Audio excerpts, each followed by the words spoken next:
This is my grandmother's pin. It's been in a drawer for 20 years, never worn, never thrown away. And by the end of the video, it's going to be turned into a pendant that I can wear every single day.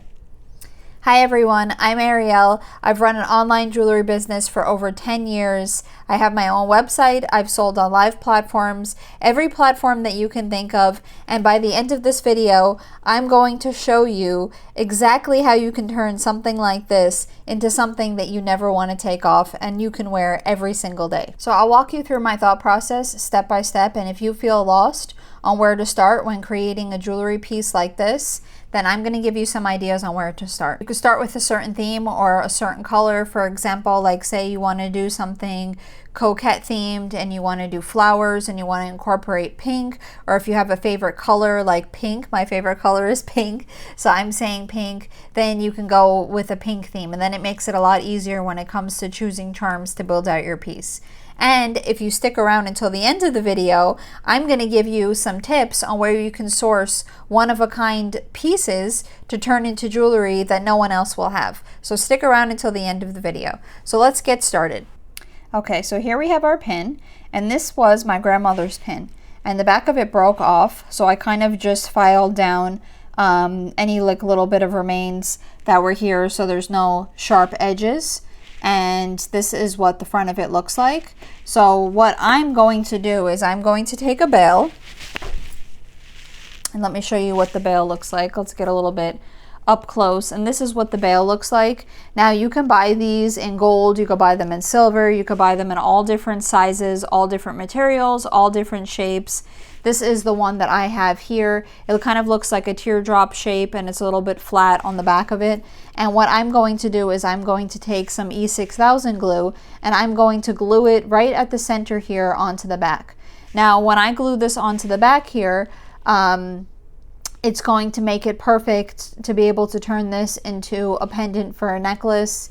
Now, if you are not so keen on wearing maybe say like a pendant, you're more of someone who wants to wear a keychain, or you want to do an attachment that can go onto your purse, you can do that too. This is the perfect piece to be able to do that. You can attach a jump ring to here, and you can attach it as a piece for a keychain. You can make a purse chain. If you have smaller charms, you can even make a charm for your bracelet. So this makes it very, very versatile. So let me show you how I'm going to attach it. So here we have some E6000 glue. I like to use the transparent, but this also does come in white, and I believe it also comes in black as well.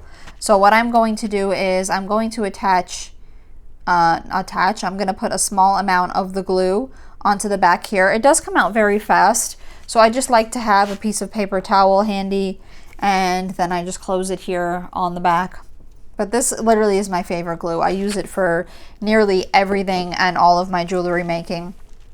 And then you're just going to find where the middle part is here, and you can attach it down to the back and just find where it is laying flat, and we're going to push it down here onto the back.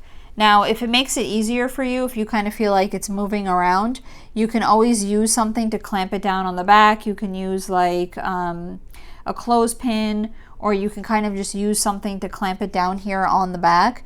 Now this is not going to set right away. You're going to have to give it at least probably 24 to 48 hours for the glue to set down, but I'm going to leave it here just like this, and I'm going to let this dry. I'm going to show you what else I'm going to do and how I'm going to attach it to a piece of jewelry. So we're back after the pendant has fully dried down, and this is the chain that I've chosen that I'm going to attach it to. I was kind of contemplating whether I wanted to do like a simple chain and add more charms to it, but I think this pendant is so sentimental and it's just so special that really it just deserves to be by itself on a chain. So I got a like vintage black stone beaded chain with gold, and I think it's perfect because it matches perfectly.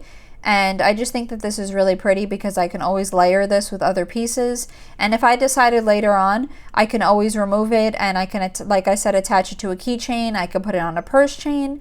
But this is definitely too big for a bracelet. So let me attach it to the necklace, and I'm going to show you what it looks like. So this was a chain that I already had pre-cut. So it's not something that I'm making from scratch. So really all I have to do is I just have to open the jump ring on the end to be able to slide the pendant on here. So I'm just going to slide the pendant onto here like this. Should go on fairly easily. Just have to maybe jingle it a little bit. And get it to the center. And then I'm just going to reattach the jump ring here at the end.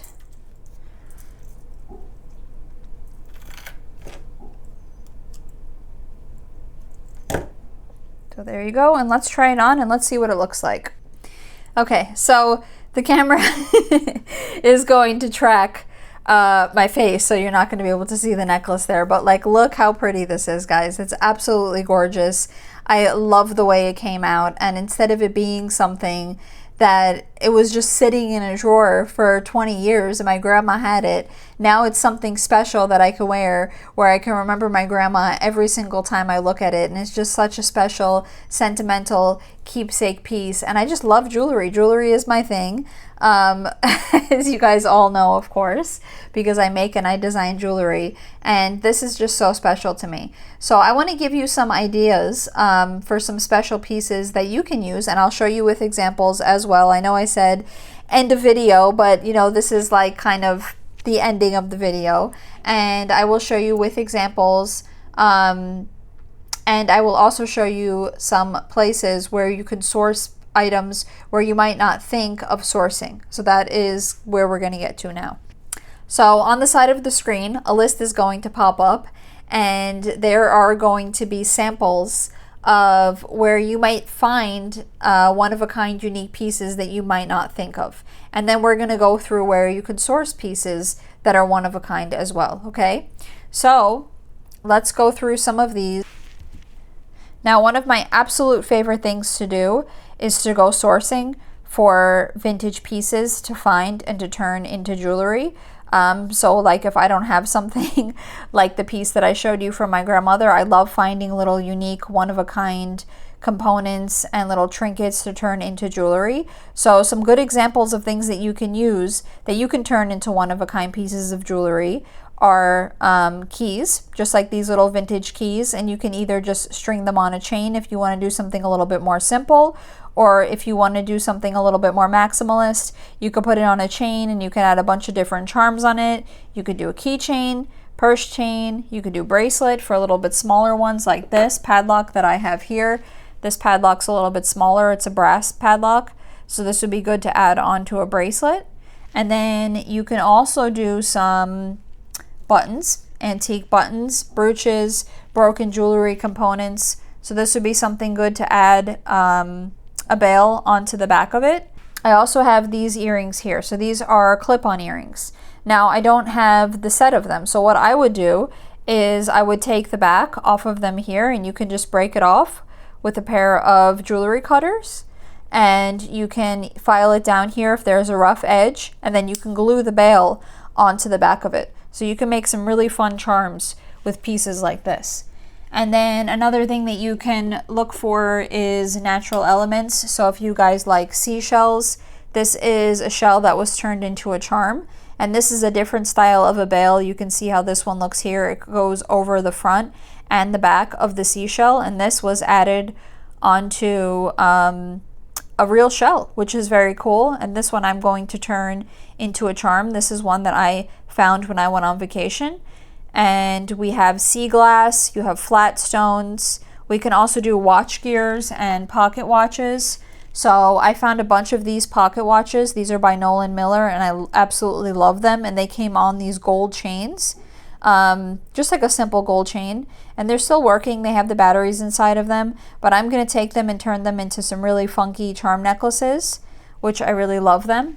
Maybe you guys have some game pieces, like if you have old pieces from games that you like, or you have paper clips, you have typewriter keys. Like you can use some really cool typewriter keys or Scrabble keys to turn into charms. You can also use like pieces of ceramic, like maybe little pieces of plates or dishes or broken links or fabric scraps. So these are pins. I'm going to take these pins and turn these into charms. Here are some more broken pieces that I'm going to turn into charms. So it's so much fun to make jewelry, because literally like the possibilities are endless. You don't just have to buy charms that are already made charms. This is just a broken earring. I didn't have the other one for it, and I don't know what was on the top of it. This again, don't really know what that was originally, but I absolutely love it, and I'm gonna glue a bail on the back of it, and I'm gonna turn that into a charm. And then this, I'm assuming, was an earring. I'm gonna make that into a charm, and I love this. Pink is my favorite color. That one looks like it came off the back of a pin, and that one is going to be turned into a charm. Okay, it's a little bit better now if I pull this up than the camera is catching the necklace. But all of those things that I listed, I'm sure there's more. Those are just some that I'm thinking of off the top of my head that I have some of on the side. You can turn those into jewelry pieces. Now, I know I said stick around until the end of the video, so I'm going to give you a big tip that has been very helpful for me when it comes to sourcing. So I find a lot of my jewelry supplies from lots online. Now, of course, you can go to thrift stores, you can go to flea markets, you can go to yard sales, but I love searching for stuff online because it's like you're sitting on the couch in the privacy of your own home, and you're able to spend hours and hours going through lots of different items. And the things that I look for, you mostly look for mixed craft jewelry lots. You could look for broken jewelry lots. Like for example, these ones here, these are going to be like, say you could do vintage D-stash lots, junk drawer finds. I'm looking up some of the things that I have purchased before so I can give you like the exact things that I have searched for, but maybe also scrap lots, salvage vintage jewelry. I've also searched before for like broken earring lots. Those have been some of my favorites. Like for example, these are broken earrings. They don't have the parts that go to the top of it, so they just sell it in a huge collection of broken earrings, and these are perfect to take and turn into charms. And sometimes too you can get really lucky and you'll find like sterling silver, or you might even find gold inside of the lots. So get yourself like a testing kit, because you might find really good stuff. Even these lots here, these are going to be like pins. If you like pins, you could search for lots of pins, and you just need to break off that piece, glue a bail on the back of it.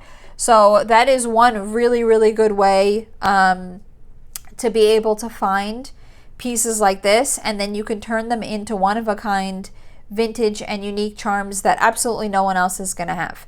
So no one else is going to have the same stuff that you're selling, which I love. I love one-of-a-kind unique stuff.